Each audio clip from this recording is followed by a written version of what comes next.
Amici rossoneri, è il momento di scendere in campo, perché è tornato il Fanta dei milanisti. In palio ogni giornata ci sono maglie ufficiali del Milan, buoni Amazon da 100 euro e, tra i premi finali, iPhone 16, MacBook Pro 14 pollici e molto altro. 270 crediti per la rosa, mercato sempre aperto, ma soprattutto solo milanisti. Sfida gli speaker di Radio Rossonera e gli altri ascoltatori. L'iscrizione costa solo 19,99 € per tutta la stagione. Vai su fantalgoritmo.it/Radio Rossonera e affrettati, perché in caso di spareggio vince chi si è iscritto prima.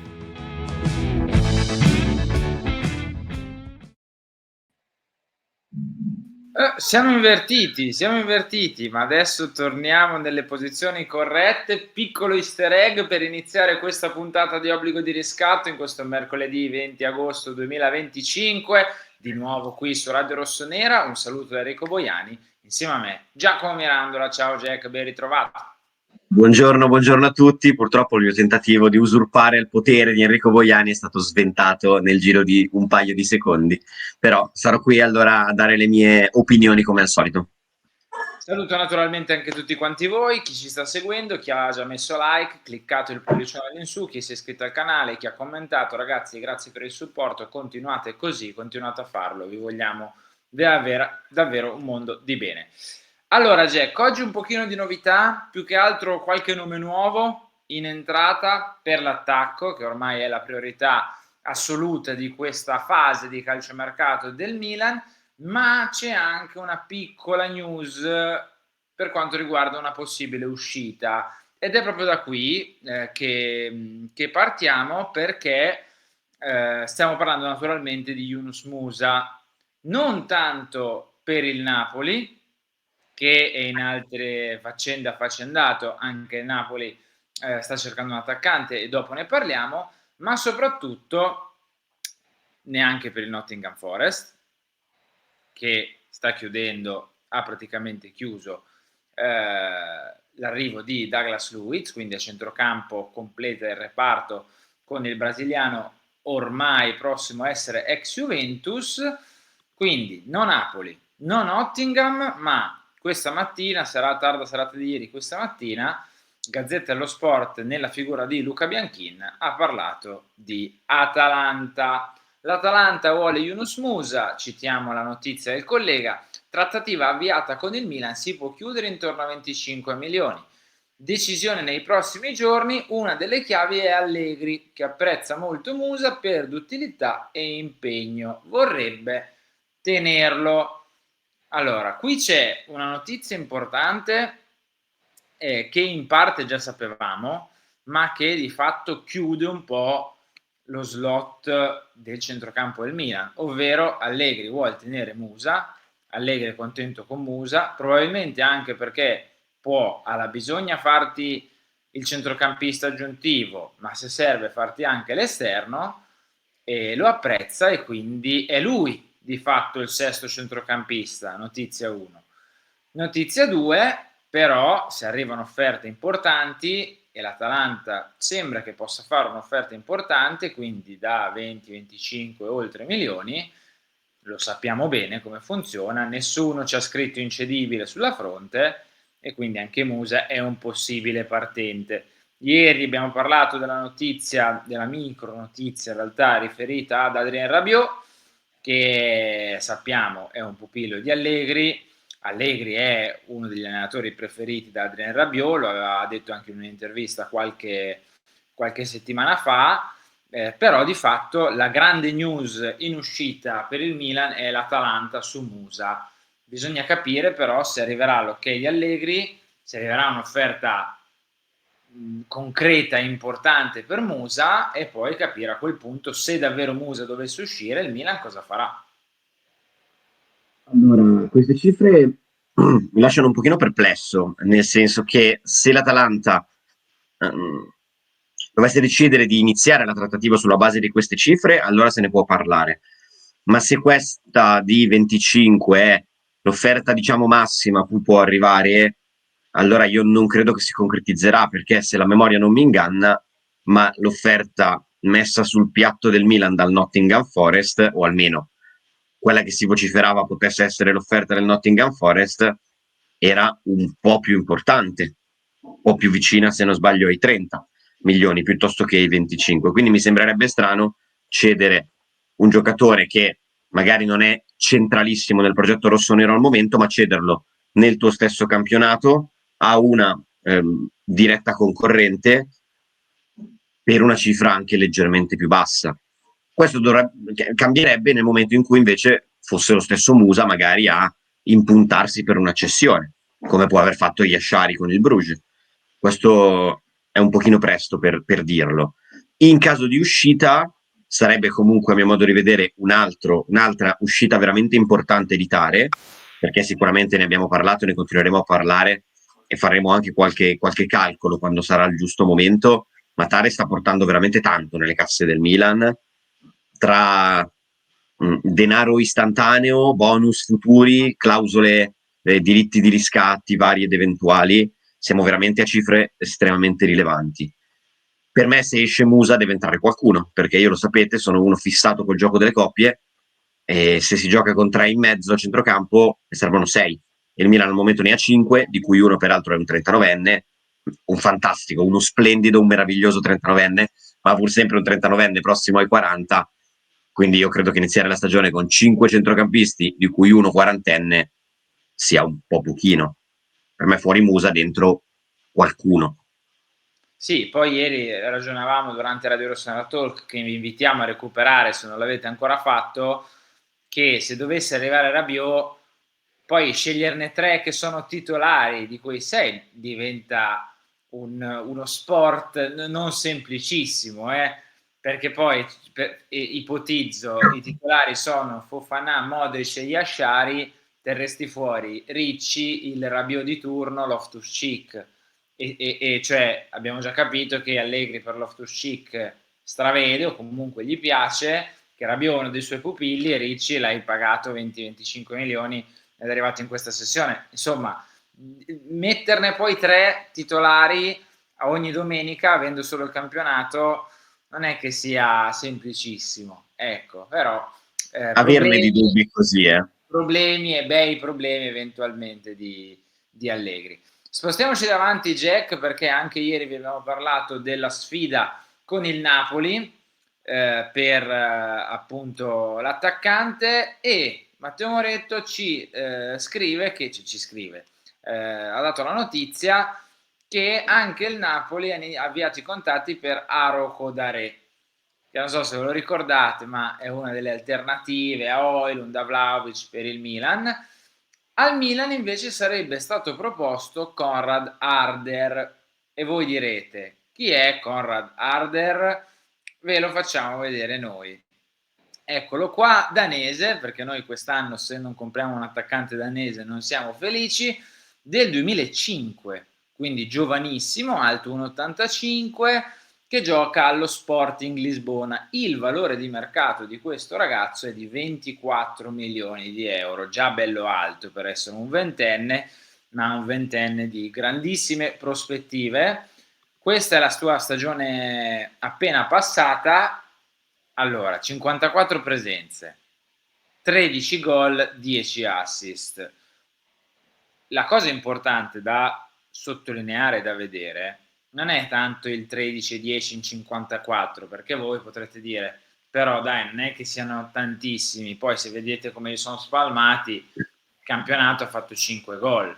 Il punto è che ha fatto 5 gol in 769 minuti, 13 gol e 10 assist in 2131. Perché? Perché non era l'attaccante titolare dello Sporting, tutti sappiamo chi era, ovvero Victor Gyökeres, che è andato all'Arsenal per una cifra monster. Questo è Harder, che è un giovane di grandissime prospettive, che non costa poco, è un progetto di acquisto completamente diverso da Rasmus Højlund. Prima di lasciarti parola, Jack, diamo un aggiornamento anche su Højlund.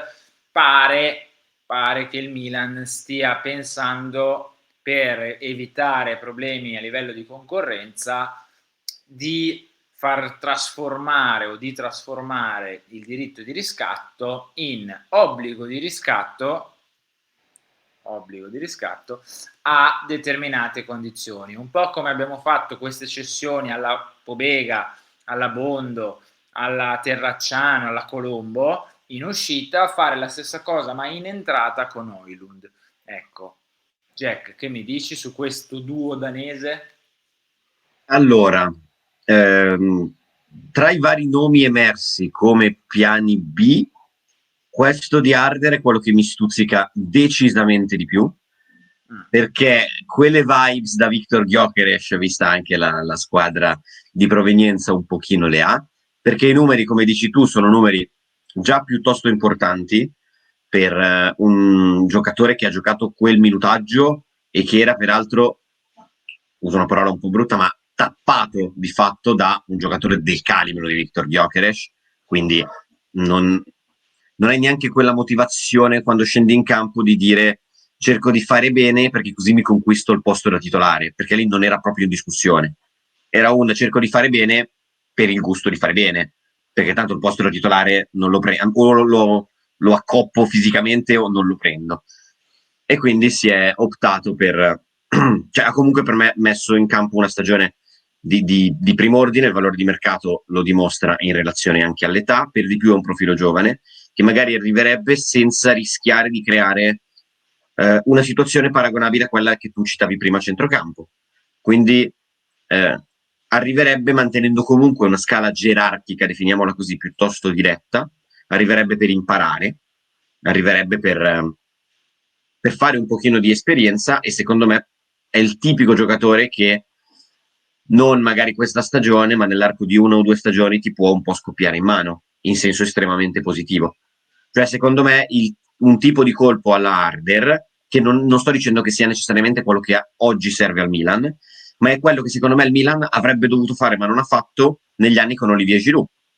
Ovvero, sì, ti affidi a Olivier Giroud, che è un attaccante di primissimissimo livello, ma che comincia ad avere una certa età, gli prendi dietro un attaccante giovane di prospettiva futuribile, che così non paghi tantissimo, lo paghi un po', ma non lo paghi tantissimo, e lo fai crescere accanto a una figura come quella di Olivier Giroud. Il Milan non l'ha fatto con Giroud, Jimenez chiaramente non potrà avere lo stesso tipo di carisma con un ipotetico compagno di reparto più giovane, ma sicuramente tutti i vari giocatori, penso soprattutto a Luka Modric, potranno dargli molto e farlo crescere. Nell'immediato Højlund può dare di più, Harder però è un profilo che mi piace ed è uno di quelli che se non lo prendi oggi e quest'anno fa 20 gol e l'anno prossimo ne costa 60 di milioni, non meno. Eh sì, è un po' questo il problema, il gioco del rischio del mercato, no? Le famose scommesse. Sono quei giocatori un po' anche, mi verrebbe da dire, come Leoni a Liverpool, cioè giocatori che o li prendi subito spendendo magari 20-30 milioni o se aspetti poi ne costano 50, 60, 70. È un po' il mercato che è andato in questa direzione a prescindere, direi, un po' ovunque nel mondo, non solo in Italia, non solo con le punte, proprio in generale.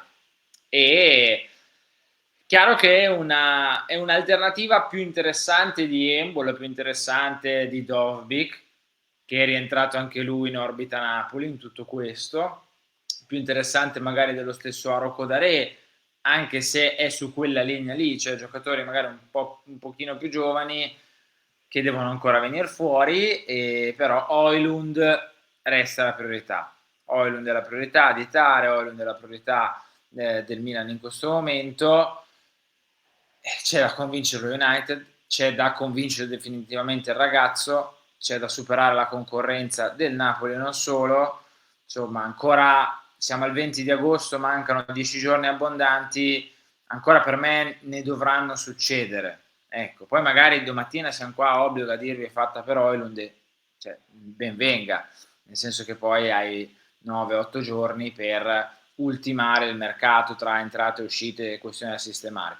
A proposito di questioni da sistemare, oltre a Musa capire se resta o va, che è un po' il nodo per la chiusura del centrocampo, ecco, oltre a risolvere le questioni relative a Benasser e Adli, che andranno risolte, c'è vicina la risoluzione così smettiamo di parlarne dopo 3 anni, di Divock Origi.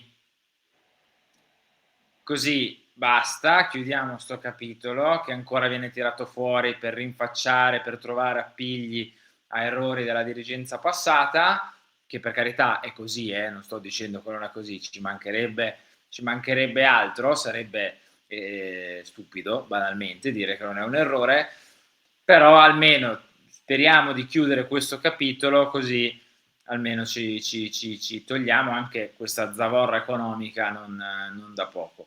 Questa però è la situazione del mercato del Milan, Jack, speriamo che ci siano novità in questi 10 giorni, dai. Sì, se ci saranno novità voi le saprete come al solito tutte le mattine qui a Obbligo di Riscatto, sia in entrata che in uscita. Io credo che senza uscite il mercato si chiuderà con l'attaccante, per quanto io continuo personalmente a sostenere che un difensore non farebbe male per nulla, un difensore extra, però io credo che con l'attaccante si fermerà. Discorso differente se dovessero avvenire uscite come quella di Yunus Musa. Non penso a altre uscite, perché comunque comincia a diventare poco il tempo per poter imbastire una trattativa in uscita, magari di quelle un po' impreviste tipo Malik Thiaw, e poi sostituirlo, cioè non è più così semplice. Tema Origi, io ormai sono malfidente, finché non vedo non credo, quindi io finché non vedo il comunicato ufficiale, risoluzione del contratto con Divock Origi, io non ci crederò mai. Va bene, allora chiudiamo così, vi diamo appuntamento alle 13, Lunch Press, vi aspettiamo in tanti, torna Leonardo Menini ragazzi, quindi venite a salutarlo, venite a scrivergli in chat, vi aspettiamo, ore 13, poi alle 16 ci sarà il talk. Oggi vi preannuncio liste, conti, entrate, uscite, prendiamo un po' di carta e penne, calamaio, come diceva Alessandro Manzoni, e ci mettiamo a fare i conti e a fare le liste. Jack, grazie, ciao. Grazie a te, buona giornata a tutti, mi raccomando non perdete le puntate di oggi perché si daranno i numeri in tutti i sensi. Sì, ciao a tutti. Amici rossoneri, è il momento di scendere in campo, perché è tornato il Fanta dei milanisti. In palio ogni giornata ci sono maglie ufficiali del Milan, buoni Amazon da 100 euro e, tra i premi finali, iPhone 16, MacBook Pro 14 pollici e molto altro. 270 crediti per la rosa, mercato sempre aperto, ma soprattutto solo milanisti. Sfida gli speaker di Radio Rossonera e gli altri ascoltatori. L'iscrizione costa solo 19,99 € per tutta la stagione. Vai su fantalgoritmo.it/Radio Rossonera e affrettati, perché in caso di spareggio vince chi si è iscritto prima.